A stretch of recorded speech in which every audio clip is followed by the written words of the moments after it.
being like us, or whatever, a raccoon, doesn't matter, that was for your benefit, that passed into the earth, passed its memory into the crystalline formations of the land. One might say into the consciousness of the spirit of the land, right? So that down in the mineral levels is shadow memory. If that's true, I believe it is because I've experienced it to be true, but if it's true, how would you get that out? How could you extract these memories that are in the soil, in the mineral composition of the land? What good would that do you? How would you get it out? Well, plants have these things called roots, and there's two parts to a root. One part is used, it's a thicker part of the plant, to extract moisture so that the plant can survive.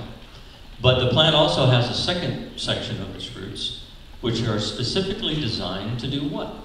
To draw minerals out of the soil. So if these plants are drawing minerals out of the soil, aren't they connected to the organic memory of the earth? It would seem that they would be. If they're connected to the memory of the earth, and they're conscious, meaning have a spirit within them, like we have a soul within flesh, plants have a spirit within them. If you could enlist the aid or gain the favor of a plant spirit, then you could have an ally, right? You could have an ally who would share with you the knowledge that is hidden in the organic memory of the earth. And that's what we do in Old World Witchcraft. We work with the spirit consciousness of the plants to pass to us the memory and shadow.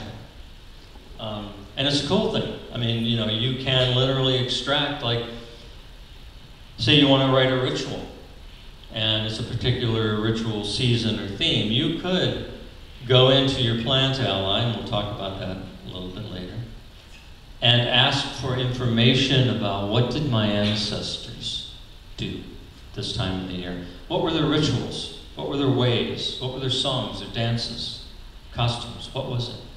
And wait to receive the image, the message. And all of a sudden you find yourself writing out this ritual. Now at the end you may convince yourself that you made it up. This is a kick-ass ritual. Look at this cool ritual I wrote.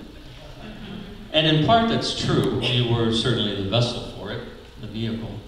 But really it came from some other source, some other world source. You were aided. We say in my tradition that also we have within us the ancestors in our blood.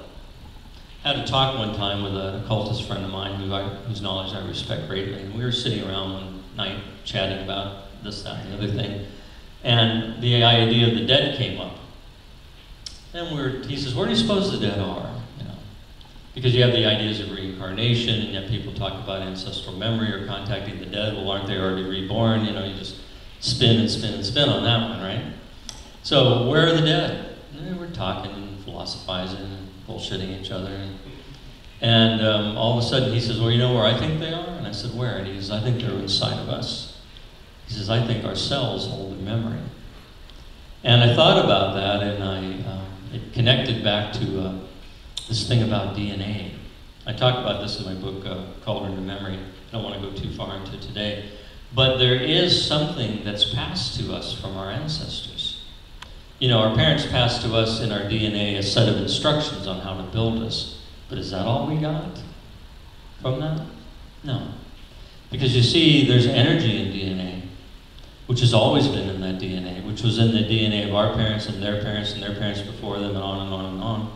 And bits of matter are in DNA also, and that's also split and divided and passed on and on and on. So technically speaking, we have bits of matter and bits of energy in our bodies that were in the bodies of each and every one of our ancestors back to the beginning of time.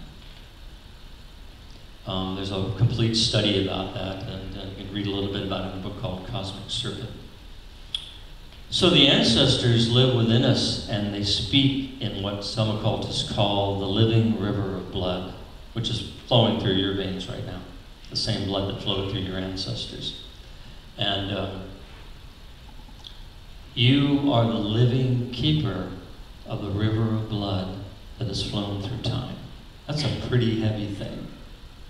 Because you are the lineage bearers. Each one of your ancestors had to live long enough to procreate and pass on. So you come from an unbroken line of human beings back to the beginning of time. That's pretty heavy. And to still be here and to have their memories and their power coursing through your blood, pretty powerful. One of the techniques I use with working with ancestors is I have people put their fingers up on their, what's this, carotid artery? Is that what that's called? And you can hear that, you can feel that boom, boom, boom, boom. And I say, listen to that. And I have them sit and hold that. And I said, that's your ancestors drumming to you from the age